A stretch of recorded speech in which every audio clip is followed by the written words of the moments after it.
Hi, I'm Cindy Mays. Welcome to Sinful Corks and Forks. And today we're going to be doing a bit of a Tex-Mex twist. Okay, it's not really Tex-Mex. It's making a steak and having a margarita. But just the same, it's going to be awesome. I'm going to do a spicy margarita. And I've got a few different things that I'm going to do to make the perfect margarita. One is you need a really good tequila. So this is a Blanco, this is from Mexico, and it's 100% agave. Always make sure you've got the 100% agave for your tequila. So I'm gonna use tequila, a little bit of an orange liqueur. You can use Cointreau, you can use Triple Sec, you can use Grand Marnier. And then I am going to add some fresh limes, a half of a fresh orange. I like that little extra orange reinforcement. And then I'm gonna rim the glass with a Mexican spice, which adds a little bit of spiciness, saltiness, and makes it like awesome. Okay, so first things first, let's get the tequila going. There we go. So I put 1.5 tequila to a half of the orange liqueur. In this case, we're using Cointreau.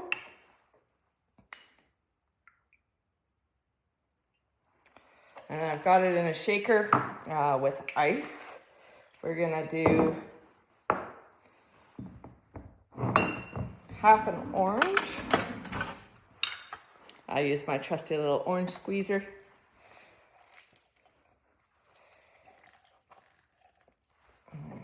Okay. And then I'm gonna do a full lime. So I'm making a lime margarita today.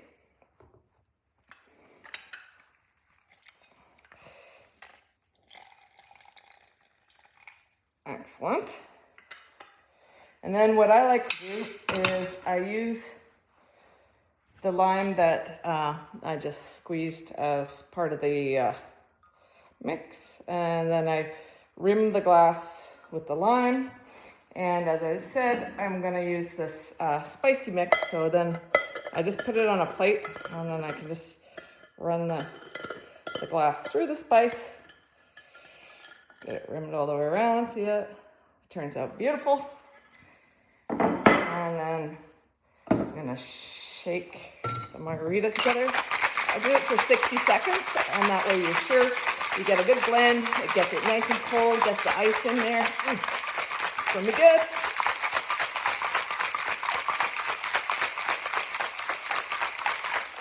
Perfect.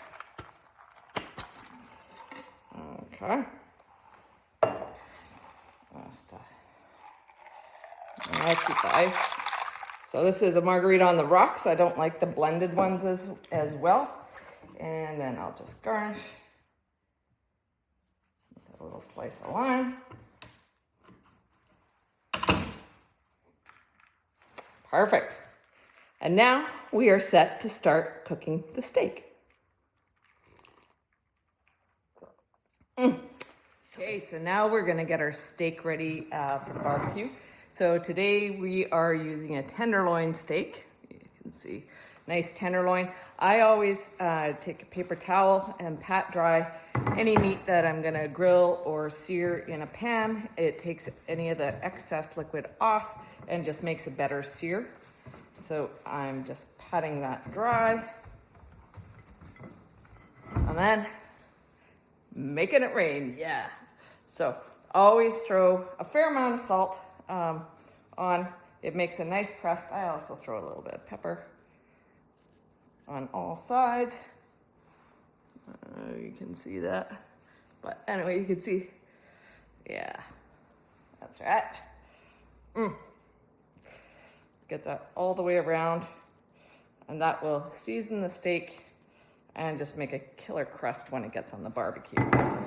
We're also having parsnips. So I've got these parsnips. I actually harvested them from the garden this morning, and then I just peeled them and cubed them, and then I'm going to just cook them in a pot and then make a parsnip puree to put the steak on when it's finished.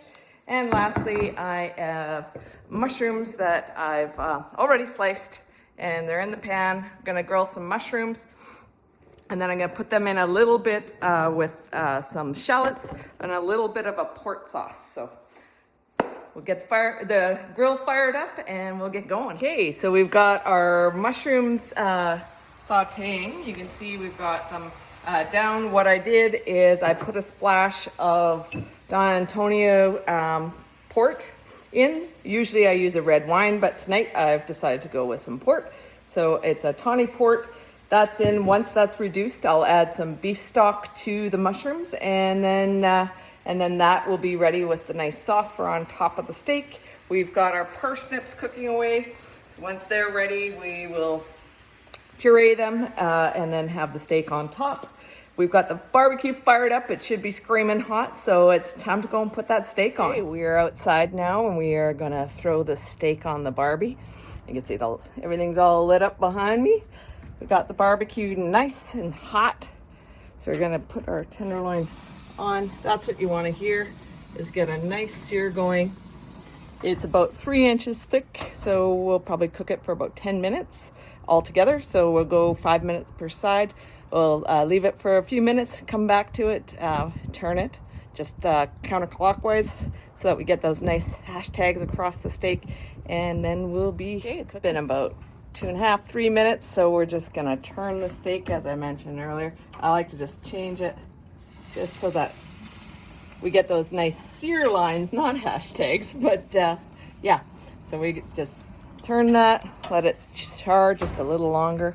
We'll come back and flip it, do the same on the other side, and then we let it rest for about 5 minutes before we Okay, we're about to flip the steak. Let's see how we did with our nice grill marks. Ah. Beautiful. Okay, we'll let that go. We're cooking for a medium rare to rare. I like it more on the rare side, but we'll just leave it for about 3 minutes, come back and just rotate it slightly, and then it should be done. Okay, so our steak should be ready. Let's look here. Ah, look at that gorgeous piece of beef. We'll pull that, we'll put it on our cutting board. There we go. Perfection. Now we'll just let that rest for at least 5 minutes and finish off. We're gonna puree the parsnips. The mushrooms are ready, and then we'll just assemble the plate. Okay, so now she's all plated up. There you have her. We got the parsnip puree.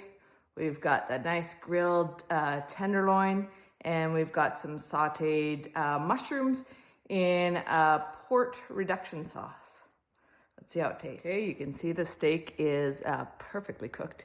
And we've got the puree, parsnip puree, the mushrooms. Let's give it a taste.